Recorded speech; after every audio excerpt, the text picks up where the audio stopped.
kondisi kejadian merupakan reruntuhan dari 3 lantai dan ada bangunan lantai keempat yang sedang dibangun. Terjadi di sini sebenarnya merupakan material-material beton yang bertumpuk-tumpuk. Sehingga dari kondisi ini, kalau dalam istilah SAR, tipe reruntuhannya sebenarnya tipe pancake. Harus dilaksanakan penanganan khusus pada saat begitu tim SAR hadir melaksanakan assessment dengan fasilitas yang dimiliki.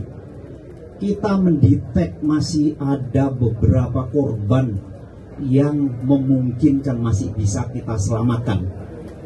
Sehingga pada saat itu Badan SAR Nasional langsung mengirim Badan SAR Special Group yang dari kantor pusat, kemudian kita mengerahkan kantor SAR yang ada di Jogja dan juga kantor SAR yang ada di Semarang dengan peralatan khusus untuk melaksanakan tindakan rescue yang dilaksanakan di sini.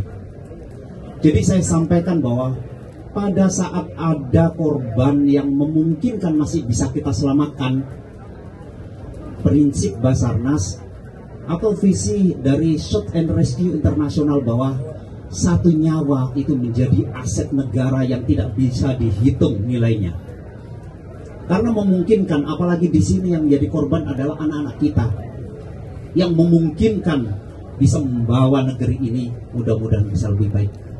Karena itu operasi yang kita laksanakan benar-benar serius, menggunakan aturan-aturan yang ada. Dan teman-teman juga tahu bahwa kemampuan Badan SAR Nasional tergabung dalam International Search and Rescue Advisor Group. Kita memiliki sertifikat untuk penanganan khusus, sehingga apa yang kita lakukan disitulah kadang-kadang kita butuh teman-teman media untuk bisa mensosialisasikan kepada masyarakat. Bukan berarti kita tidak menginginkan masyarakat untuk ikut bergabung untuk segera melaksanakan penyelamatan bersama-sama. Satu hal sedikit yang ingin saya sampaikan. Jadi pada saat kita menggunakan teknologi untuk mendetek di mana ada korban yang masih memungkinkan hidup ataupun yang dinyatakan sudah meninggal, kita memiliki teknologi. Mulai dari alat-alat detektor sampai kita menggunakan drone thermal. Dan sistem alat ini bekerja atas dasar suhu tubuh manusia yang melaksanakan aktivitas. Kalau di situ banyak orang, alat-alat ini tidak akan pernah bisa bekerja dengan baik. Karena itu sebenarnya kemarin misalkan ada tindakan untuk clear area, semua personil diajak untuk keluar. Bukan karena kita tidak kepingin teman-teman media untuk ikut bergabung melihat secara nyata. Kita bekerja profesional. Apapun yang kita lakukan, setiap saat akan kita declare. Saya melaksanakan press release di kantor pusat Basarnas, sudah saya sampaikan ke teman-teman media, dan saya sampaikan untuk informasi secara berkala.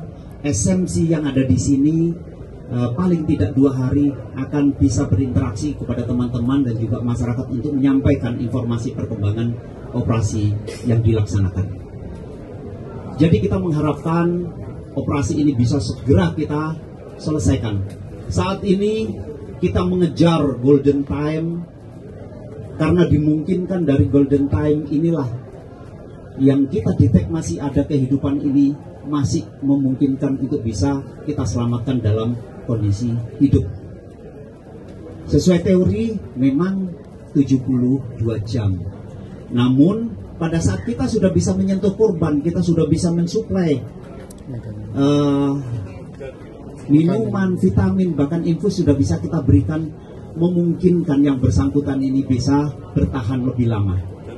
Terkait dengan kesulitan, kita tahu sendiri bahwa konstruksi yang saat ini terjadi, reruntuhan ini, satu titik ada getaran saja bisa menimbulkan dampak-dampak yang lain.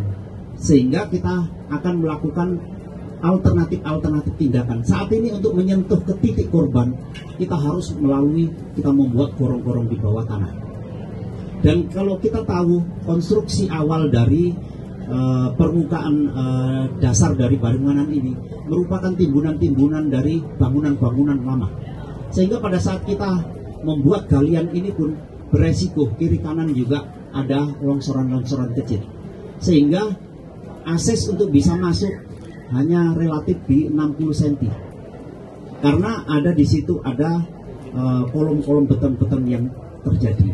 Download Tribun X sekarang, menghadirkan lokal menjadi Indonesia.